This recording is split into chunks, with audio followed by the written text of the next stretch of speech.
بسم اللہ الرحمن الرحیم۔ دوستو، ایک ایسی خوفناک مخلوق جب وہ اس روئے زمین پر نکلے گی تو سب کچھ کھا جائے گی۔ یہ مخلوق اتنی خوفناک ہوگی کہ دنیا کی ہر شے کھانے کے بعد بھی ان کی بھوک نہ مٹے گی۔ زمین کے تمام جاندار و بے جان چیزیں کھانے کے بعد یہ آسمان والوں کو بھی کھانے کا ارادہ کرے گی۔ کیا آپ ایسی مخلوق کو جانتے ہیں؟ اگر نہیں تو آج ہم اس ویڈیو میں آپ کو ایسی مخلوق کے بارے میں بتائیں گے جس کا ذکر قیامت کی نشانیوں میں کیا گیا ہے۔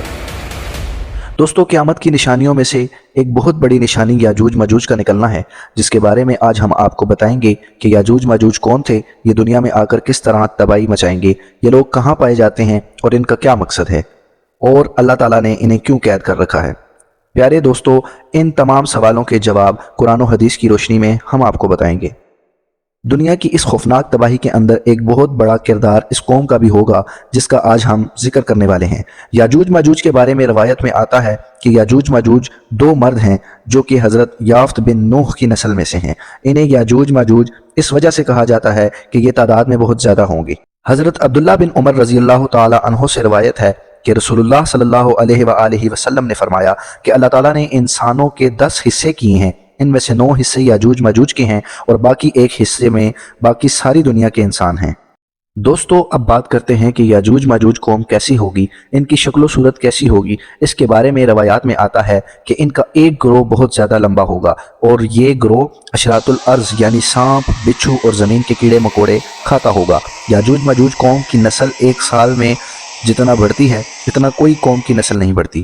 اس خوفناک مخلوق کے اندر بعض لوگوں کے سینگ، دم اور لمبے لمبے دانت ہوں گے۔ اس خوفناک مخلوق کو آج سے ہزاروں سال پہلے حضرت ذوالقرنین علیہ السلام نے لوگوں کو ان کے فساد اور لوٹ مار سے محفوظ رکھنے کے لیے 2 پہاڑوں کے درمیان ایک آہنی دیوار کے ذریعے ان کو بند کر دیا، جس سے یاجوج ماجوج کی طاقت و تاراج سے اس علاقے کے لوگ محفوظ ہوں گے۔ حضرت ابو ہریرہ رضی اللہ عنہ کی روایت سے نقل کیا گیا، رسول اللہ صلی اللہ علیہ وآلہ وسلم نے ارشاد فرمایا کہ یاجوج ماجوج ہر روز وہ دیوار اس میں ذوالقرنین نے ان کو قید کر دیا تھا، وہ دیوار یاجوج ماجوج کھودتے رہتے ہیں، یہاں تک کہ اس آہنی دیوار کے آخری حصے تک اتنے قریب پہنچ جاتے ہیں کہ دوسری طرف کی روشنی نظر آنے لگتی ہے، مگر یہ کہہ کر لوٹ جاتے ہیں باقی کو کل کھود کر پار کر دیں گے، مگر اللہ تعالیٰ اسے پھر سے ویسے ہی مضبوط کر دیتے ہیں جیسے وہ پہلے تھے۔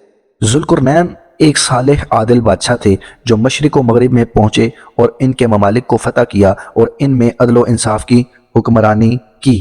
دجال کے قتل کے بعد لوگ امن و چین کی زندگی بسر کر رہے ہوں گے کہ یاجوج ماجوج کی دیوار ٹوٹ جائے گی اور یاجوج ماجوج نکل پڑیں گے۔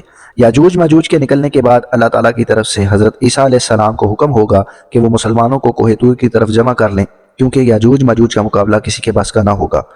یاجوج ماجوج اتنی بڑی تعداد میں تیزی سے نکلیں گے کہ ہر بلندی سے پھسلتے ہوئے معلوم ہوں، 2 شہروں کو روند ڈالیں گے، زمین میں جہاں پہنچیں گے تباہی مچا دیں گے اور جس پانی پر سے گزریں گے اسے پی کر ختم کر دیں گے۔ ان کی ابتدائی جماعت جب بحیرہ تبریہ پر گزرے گی تو اس کا پورا پانی پی جائے گی، اور جب ان کی آخری جماعت وہاں سے گزرے گی تو اسے دیکھ کر کہیں گے یہاں کبھی پانی تھا۔ آخر میں یاجوج ماجوج کہیں گے کہ اہل زمین پر تو ہم غلبہ پا چکے، آؤ اب آسمان والوں سے جنگ کریں۔ حضرت عیسیٰ علیہ السلام اور ان کے ساتھی اس وقت محصور ہوں گے جہاں غذا کی سخت قلت کے باعث لوگوں کو ایک بیل کا سر 100 دینار سے بہتر معلوم ہوگا۔ لوگوں کی شکایت پر حضرت عیسیٰ علیہ السلام یاجوج ماجوج کے لیے بد دعا فرمائیں گے، پس اللہ تعالیٰ ان کی گردنوں اور کانوں میں ایک کیڑا اور حلق میں ایک پھوڑا نکال دے گا، جس سے سب کے جسم پھٹ جائیں گے اور وہ سب ہلاک ہو جائیں گے۔ اس کے بعد حضرت عیسیٰ علیہ السلام اور ان کے ساتھی کوہ طور سے زمین پر اتریں گے، مگر پوری زمین یاجوج ماجوج کی لاشوں کی چکناہٹ اور بدبو سے بھری ہوگی۔ حضرت عیسیٰ علیہ السلام اور ان کے ساتھی دعا کریں گے، پس اللہ تعالیٰ ایک ہوا اور لمبی گردنوں والے بڑے بڑے پرندے بھیج دیں گے جو ان کی لاشیں اٹھا کر سمندر میں اور جہاں اللہ چاہے گا وہاں پھینک دیں گے۔ پھر اللہ تعالیٰ ایسی بارش برسائیں گے جو زمین کو دھو کر آئینے کی طرح صاف کر دے گی اور زمین اپنی اصل حالت پر ثمرات و برکات سے بھر جائے گی۔ دوستو، یاجوج ماجوج قیامت کی نشانیوں میں سے ایک نشانی ہے جس کا ذکر آج کی اس ویڈیو میں ہم نے آپ کے ساتھ کیا۔ اگر آپ مزید ایسی انفارمیٹیو ویڈیوز دیکھنا چاہتے ہیں تو ہماری اس ویڈیو کو لائک کیجئے، چینل کو سبسکرائب کیجئے اور بیل آئیکن کو کلک کیجئے تاکہ آپ کو ہماری ہر آنے والی نئی ویڈیو کی انفارمیشن مل سکے۔ اسی کے ساتھ اگلی ویڈیو تک کے لیے ہمیں اجازت دیں اور اپنا بہت زیادہ خیال رکھیے گا۔ اللہ حافظ۔